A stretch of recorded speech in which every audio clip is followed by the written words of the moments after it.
Hey guys, welcome back to another tutorial, and today we'll be discussing the benefits of non-destructive editing in Photoshop and why you should always be using this method to edit your photos this way.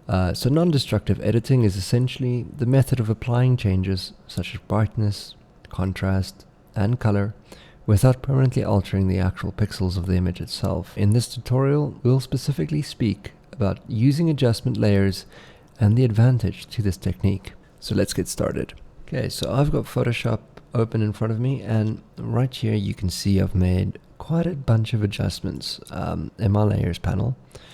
If I open up this little folder here, you can see all these layers here. And what you might notice is that these layers have the same naming convention as these ones. When you go up to Image, Adjustments, they've got all the same names. So let's start from the beginning, right? I'm going to just delete what I've done here. And normally, what I've seen from a bunch of Photoshop tutorials is that they always advise you to go up to the image menu, go down to adjustments, do your changes here, let's add a curves, click OK, and now that's done. Now that change you've made is permanently applied to this image, and if you're not using smart objects like I am right now, the only way to revert is to go back in your history, press Command or Control Z, and go back one step. Right, but what if there's an easier way? What if there's a way that you're not altering your pixels of your image permanently? Yes, one way you can convert your layer into a smart object. There's many ways to skin a cat in Photoshop, believe me. But let me show you pretty much the easiest way. We'll get into smart objects maybe at another tutorial, but right now I want to show you what happens when you go down here into this little circle, click on that little circle, and you've got the same names you know from your image menu up here. Same names, except that when you click on one of these, it opens up a new layer, and you can make your adjustments on this layer, switch it off and on again, so you can preview the changes you've made.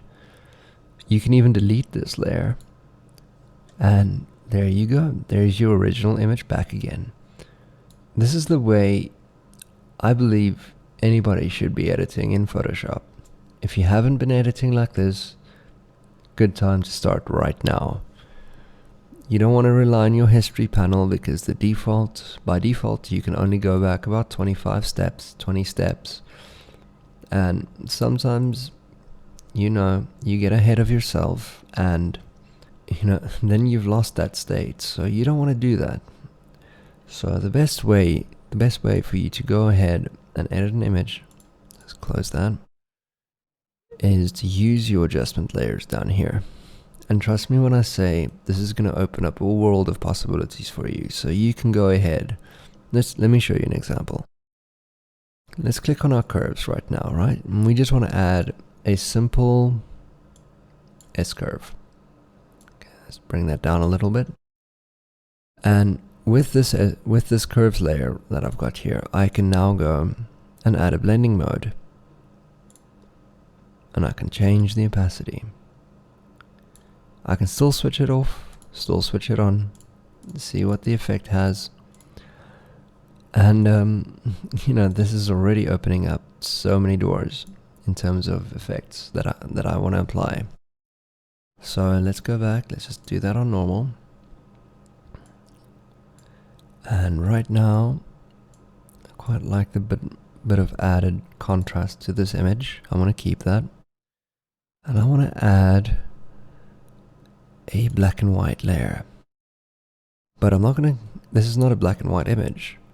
So all I want to do with this black and white layer is go into my blues over here and just decrease the luminance of the blues. Oh, there we go. Don't want to lose too much of the clouds over there, so I'm just going to drop it down slightly.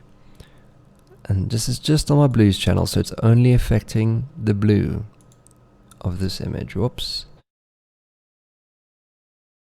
Let's see, so I can brighten it up. It's going to break up the image, do it too much. So I think a good balance is around there. Cool. And then I'm going to go into my blending modes over here and see which one works the best. I think, yeah, soft light. I'm just going to bump up my shadows just a tad over here. Just a tad, there we go. Whoa, not too much. Well, obviously that's not working, so what we're going to do, because we have this option, so I'm going to go to my opacity on my black and white layer, drop that down to 50, and now we've got a nice little bit of contrast in the sky, just like that. After that, I'm going to go back here, and I just want to change the color of the sky just a tad. I just want it to be, I don't know, a little bit more cyan instead of blue. Make it a bit more the old orange and teal look, if you will. So there you go. Bring down the saturation a little bit. Now it's looking quite eerie.